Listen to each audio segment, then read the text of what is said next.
Olá pessoas, tudo bem? Desculpa, meu editor querido André, que é a primeira pessoa que vê esse vídeo sempre, porque hoje eu acho que eu exagerei um pouquinho. 12 vencedores e 12 perdedores. A gente está no início da temporada, então ainda é hora de falar de muita gente que tá na briga, todo mundo tá na briga ainda, não tem nenhum time eliminado, tirando talvez o Arizona Cardinals e talvez o Chicago Bears. Enfim, mas tem muita gente na briga ainda então. E eu avacalhei, vou fazer um vídeo bem longo para testar essa câmera nova, quanto tempo ela consegue aguentar de vídeo e também duração. Então, sem mais delongas, vamos lá. Vamos começar com os perdedores. O primeiro de todos é o Deshaun Watson, né? Porque, tudo bem, muita gente pode virar e falar, é só 2 semanas, mas ano passado com ele o time teve 12 pontos por jogo. É uma continuidade do que a gente viu ano passado. Eu falei mais sobre no vídeo do Troféu Blake Bortles. Sim, voltamos com o Troféu Blake Bortles e nesta semana, aberto para todo mundo, não vai ser só para os membros, porque eu queria desmiuçar um pouco a situação do porquê isso está acontecendo, porque tem questões táticas envolvidas e talvez questões psicológicas envolvidas em relação ao Deshaun Watson, o que ele acabou enfrentando fora de campo, né? Não é como se ele fosse um santo, né? Enfim, mas dentro de campo, independente disso, 16,5 de rating. Foi o pior rating de um quarterback que perdeu o jogo essa semana. Diga-se que o Kenny Pickett também não jogou bem. 55% de passos completos, teve 2 fumbles forçados. A interceptação não foi culpa dele, mas o fumble derradeiro foi um play action que ele fez de maneira muito lenta, na minha visão. E aí a dupla de pass rushers dos Steelers matou a partida. Foi o segundo touchdown defensivo dos Steelers no jogo. O meu segundo perdedor é o Bryce Young, porque dos 3 quarterbacks calouros, se a gente pegar a semana 1 e a semana 2, o que está jogando pior é o Bryce Young, que simplesmente não está conseguindo conectar em média e longa distância. É uma pena, era meu quarterback preferido. É muito cedo para queimar o cara. Obviamente já vai ter louco falando que ele é bust, tudo bem, segue a vida, cada um. 2 semanas meteu o cara como bust, tudo bem, acho que é muito cedo. A gente viu inclusive Joe Burrow e Trevor Lawrence começando 0-2 nas suas carreiras. Mas fato é que eu não acho que a ajuda é tão boa, a linha ofensiva está desfalcada, tem um guard calouro jogando, o Zavala, por exemplo, que eu chamei de Zava. Coloca a referência aí, André, o Zava do Ted Lasso, que é o Ibrahimovic. Enfim, 2 jogos ruins do Bryce Young e a abertura dele em casa, primeira partida dele em casa no Bank of America Stadium, e uma derrota doída, porque não é como se o ataque do Saints tivesse feito grande coisa, né? A defesa dos Panthers teve uma grande partida, múltiplos sacks, fez o possível, mas o ataque só teve realmente uma campanha final derradeira que virou touchdown, que foi boa, o resto foi bem ruim. Seguindo, Trevor Lawrence, né? O Trevor Lawrence foi mal em profundidade, foi uma chuva de checkdowns esse jogo, sim, tem muito mérito da defesa dos Chiefs, que vem de 2 jogos fortes contra os Lions e contra os Jaguars, inimigos dos felinos, hein?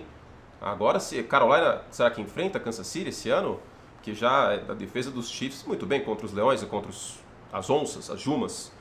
E o Trevor Lawrence não fez uma boa partida e eu esperava muito dele num jogo como esse, honestamente, porque quando você quer ser o topo da pirâmide na posição de quarterback, você tem que bater times com quarterbacks de elite, né? E, sei lá, foi esquisito esse jogo. Foi muito feio dos dois lados, mas eu acho que o Mahomes jogou um pouquinho melhor e isso ajudou a Kansas City nessa partida. Mas o principal foi a defesa dos Chiefs, óbvio que tem um personagem que estará nos vencedores. Seguindo o Brandon Staley, porque, cara, a defesa dos Chargers segue com os mesmos problemas de sempre, né? Uma defesa ruim, contra o passe em profundidade, em big plays, já era problema no passado. E o Derrick Henry matou a partida. Eu realmente imaginei que depois do jogo da semana 1, essa defesa que não tem mais a desculpa de não estar saudável, continua sendo amassada no jogo terrestre. E foram corridas do Derrick Henry no final do jogo que mataram de fato a partida, né? Então, é uma pena. E eu acho que ele tá meio que perdendo o vestiário, tá? Teve um repórter que perguntou pra ele sobre o jogo contra os Jaguars e tal, ele ficou meio irritado na coletiva. Então, isso fala muito sobre. Nosso próximo perdedor é o Russell Wilson, que não jogou mal no primeiro tempo, né? Teve 2 passes em profundidade conectados com o Mims e tal, mas no segundo tempo a gente voltou a ver um Russell Wilson mais parecido com o do ano passado do que a versão Seattle Seahawks. Na minha opinião, o Russell Wilson, no máximo, vai ser um quarterback acima da média, levemente acima da média. Um Russell Wilson que briga pro MVP, eu honestamente não consigo ver. Eu assisti as 2 partidas com muita atenção e os 2 segundos tempos. A partir do momento que as defesas tiraram o passe em profundidade, a money play, o Russell Wilson teve bastante problemas. Eu acho que ele segura a bola demais, tá? E ele segura a bola demais não tendo a mesma mobilidade que ele tinha antes. Então me preocupa bastante essa situação em Denver. mais um perdedor chamado Wilson, o Zach Wilson, que teve sua grande audição, seu teste, um teste que é tipo, sei lá, prestar o vestibular do ITA, que é jogar contra o Micah Parsons na defesa dos Cowboys. Mas, eu vou abrir um parênteses aqui, vai, tá na hora do parênteses, né? Quanto tempo de vídeo? 5 minutos, tá na hora de eu falar uma groselha. Quando eu tava fazendo vestibular, no cursinho, quando aparecia ITA SP no exercício, mano, eu largava a mão. Nem fazia, assim, não vou perder meu tempo, eu sou de humanas, entendeu? Sem condições. No último vídeo do Semana NFL, inclusive, eu falei que 10% da temporada eram 2 jogos. Parabéns pra mim. É 1,7 jogos. Olha, 20% é 2 jogos, né? Gênio que eu sou. Mas, enfim, o Zach Wilson teve aí uma audição e jogou muito mal, né? Teve 2 turnovers terríveis. Interceptações, no caso, nesse jogo. Aquela interceptação dele correndo apavorado do Micah Parsons e soltando a bola do nada no meio do campo e bizarra. A outra, um erro de processamento mental nítido e os Jets precisam de alternativas. Sobre isso eu fiz um vídeo para os membros. Possibilidades, 3 nomes que podem substituir o Zach Wilson via troca. E não estou contando o Kirk Cousins, que aí seria um sonho maravilhoso, mas a gente não pode contar com essa questão shakespeariana do sonho de uma noite de verão. Aliás, verão, que verão do cacete que vai vir, hein? Nossa senhora. Isso vai fazer muito calor. Eu não sei se a rede elétrica brasileira vai tancar esse verão não, viu? Com esse ar-condicionado tudo ligado aí, isso aí vai dar ruim. A gente vai ter um vencedores e perdedores do calor no Brasil, em breve. O Joe Burrow, que inclusive tá de cabeça para baixo aqui, porque é minha simpatia quando os quarterbacks jogam mal, né? Pra eles voltarem a jogar bem. Pode ser que não jogue na próxima segunda. Enquanto eu estou gravando esse vídeo na terça-feira, ainda não temos uma decisão, mas o meu feeling é que o Burrow não joga na segunda contra o Los Angeles Rams. E foram 2 jogos ruins do Burrow, ele não está 100%, ele está jogando machucado, mas independente disso, taticamente o time não está funcionando, né? O Burrow tem 0% de passe completo para mais de 15 jardas no ano, e a verticalidade sempre foi um ponto positivo desse ataque dos Bengals. Então, infelizmente, o Joe Burrow está aqui entre os perdedores, os Bengals de novo 0-2, e pela primeira vez 0-2 dentro da divisão. Nunca, na era 8 divisões, de 2002 para cá, um time começou 0-2, perdendo 2 jogos dentro da divisão, chegou nos playoffs. O Bill Belichick é um perdedor dessa semana. E me dói colocar o Bill Belichick aqui. Vocês sabem que para mim é o maior técnico da história da NFL, com uma menção mais do que honrosa ao Vince Lombardi. Mas Lombardi, que também dispensa comentários, né? Mas tem uma derrota em pós-temporada do Vince Lombardi. Mas o Belichick formulou um plano de jogo impecável contra os Dolphins. Ele guardou o fundo do campo e forçou os Dolphins a conquistar pedaço por pedaço do território, para quando chegar na red zone, a velocidade dos wide receivers dos Dolphins não ser o mesmo fator que normalmente seria, certo? E aí, os Dolphins foram contidos a menos de 30 pontos nessa partida, o que já é um feito, considerando o que fizeram contra os Chargers. Só que o ataque dos Patriots não tem sustância, não tem condições de fazer 27 pontos, de fazer 30 pontos com frequência. E isso é culpa do Bill Belichick, porque a gente não tem uma separação igreja-estado no New England Patriots. O general manager é o head coach. E as escolhas do Bill Belichick para o ataque dos Patriots nos últimos anos, elas não vêm se provando boas escolhas como um todo. Né? Então, tenho um amigo, inclusive, que não vou falar o nome, que me disse que o ataque dos Patriots ele tem um monte de paquita e não tem nenhuma Xuxa. É um pouco por aí. Né? Não dá para fazer um show só com as paquitas. Quer dizer, até dá, né? Que elas cantam quem quer pão, pão, pão, pão. O que mais que elas cantam? O refrão de Lua de Cristal. O rap do ovo, com o Sérgio Malandro também. Coloca aí o Sérgio aqui, André, no rap do ovo com o Faustão. Mas não dá pra fazer um show, por melhor que tenha sido a carreira da Letícia Spiller depois de ser Paquita, não dá pra fazer um show só com as Paquitas. Né? Precisa da Xuxa, e não tem o Tom Brady mais, não tem a Xuxa nos Patriots. Então, o Bill Belichick acaba sendo perdedor pelas escolhas que ele fez, e assim, esse ataque dos Patriots é absolutamente mediano. E é uma pena, porque a defesa é muito competente, tem grandes jogadores aqui, o Matt Judon, o Kyle Duggar é um bom safety, o Christian Gonzalez com aquela interceptação, que é meu palpite para calor defensivo do ano, já destaquei isso, mas, cara, o ataque não tem como. O Narda fez uma descrição boa, é o arame liso. O ataque dos Patriots é um grande arame liso. O torcedor dos Jets é um perdedor também, né, cara? Porque, pô, você vai pra temporada empolgado desse jeito, tem 10 anos que os Jets, mais de 10 anos que os Jets não vão pra pós-temporada, 13 anos agora, é a maior seca de playoffs dos esportes americanos.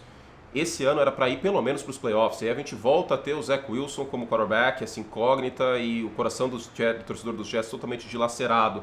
E disso eu entendo muito. Então, meus pêsames para você que torce para os Jets. O nosso nono perdedor é o torcedor do Chicago Bears, né? Ó, vou falar uma coisa importante aqui. esse canal não vai virar setorismo dos Bears não, viu? Não vai. Eu cubro a NFL, torço pros Bears, sofro por esse time desgraçado. Não vai. Se vocês estão achando que vai virar rede do Kurt, dia sim, dia não, com Justin Fields, Matt Eberflus e Luke Getz e companhia bela, não vai. Então aproveitem, porque o Chicago Bears neste momento não é relevante. No máximo será mencionado na Copa Caleb Williams.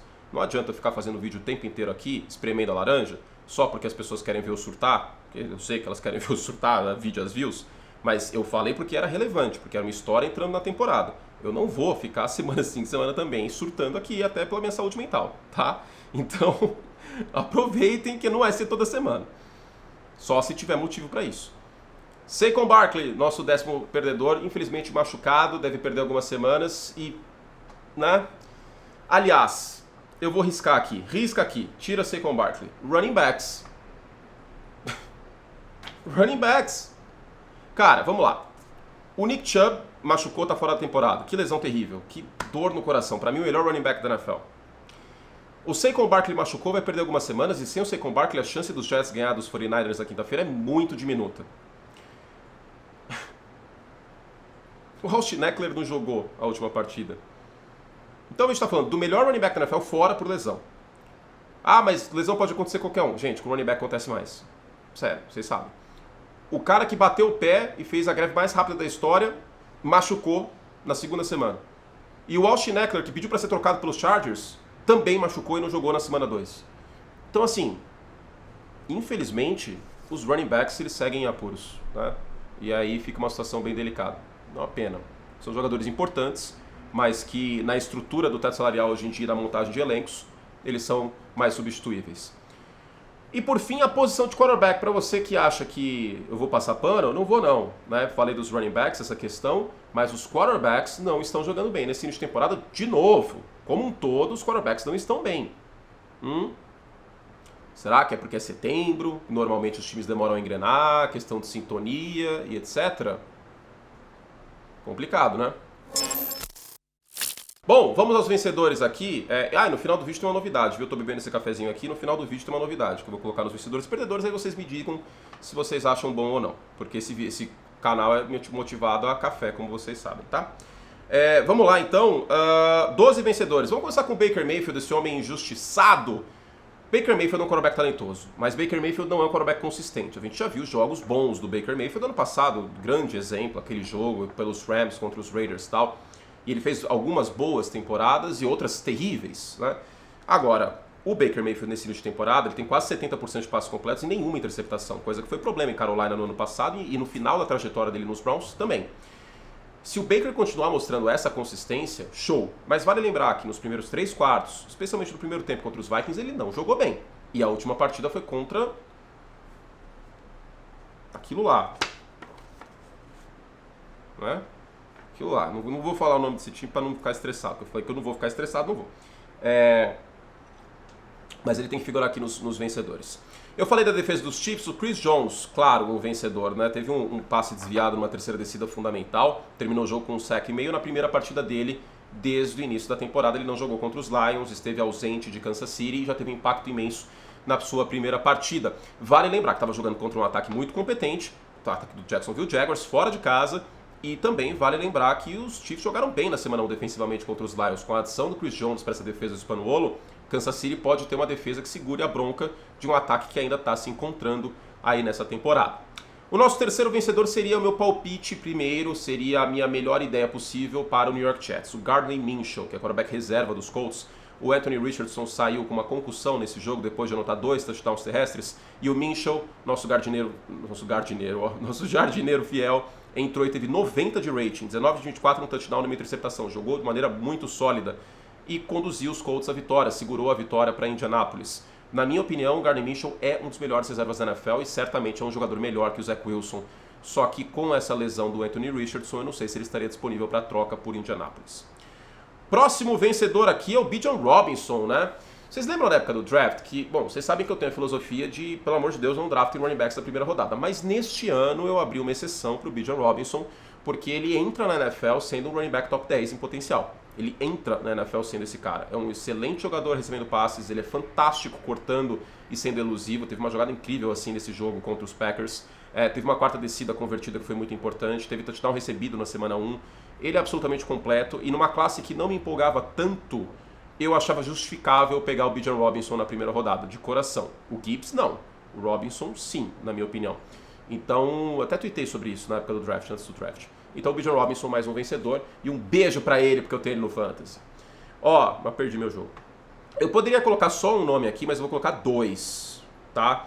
O Alex Highsmith, edge rusher da outra ponta, e o TJ Watt são vencedores aqui. O TJ Watt muito vencedor, porque anotou o touchdown que deu a vitória para o Pittsburgh Steelers depois do fumble do Deshaun Watson, mas também porque ele entra junto do Micah Parsons como os 2 favoritos para defensor do ano neste momento, né?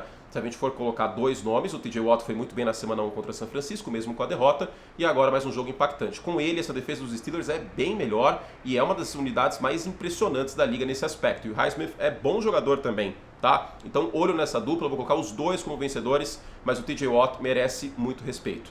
O motivo pelo qual o Micah Parsons está completamente isolado e disparado para defensor do ano é o TJ Watt nos 2 primeiros jogos. E agora, vamos falar dele, o nosso instalador, Micah Parsons. Nada contra os outros edge rushers, é que eu estou completamente apaixonado pelo Micah Parsons, tá uma coisa impressionante. Instalador, minha referência é o Clicker de Last of Us, coloca aí, André. O Clicker no Last of Us é o seguinte, quando ele não tem visão, né, então você tá lá de boa, se você fizer barulho, ele vê que você tá e tipo, vai com tudo pra cima de você, e se ele encostar em você, basicamente, se você chegar perto, um abraço, game over. E o Micah Parsons é tipo isso. Se o snap ele der a primeira passada corretamente e ele for pra cima do quarterback, é game over. O Micah Parsons vai pra cima dos quarterbacks que nem um clicker, um instalador, vai pra cima do personagem principal de Last of Us, nosso glorioso Joel. Então, ou a Ellie no segundo. Então, é isso. Eu queria sempre colocar o Micah Parsons nos vencedores, mas talvez ele comece a ficar inelegível para o vencedores e perdedores, porque vai ser redundante, é impressionante como provavelmente ele vai estar aqui na semana 3, na 4, na 5, na 6, na 7. Inclusive, Arizona pega Dallas na semana que vem. Senhor amado. 2 sacks esse último jogo pro Micah. O Baltimore Ravens é um vencedor e o Lamar Jackson é a capa do vídeo, porque o ataque aéreo do Todd Monken está melhor do que o do Greg Olsen. Mão não fez mais que obrigação? Sim, concordo. Mas, embora não seja um ataque aéreo de 4.500 jardas para o Lamar, na ausência do J.K. Dobbins e sua lesão, é importante ver o Nelson Aguilar participando, o Bateman jogando, o Zay Jones tendo impacto na semana 1 e o Lamar Jackson passando muito bem a bola, em profundidade, sendo assertivo, sem perder a sua mobilidade, a sua velocidade, que foi o que ganhou o jogo no final, uma corrida dele inclusive. Então, que bom ver o ataque aéreo dos Ravens funcionando, os Ravens o único time 2-0 da AFC North.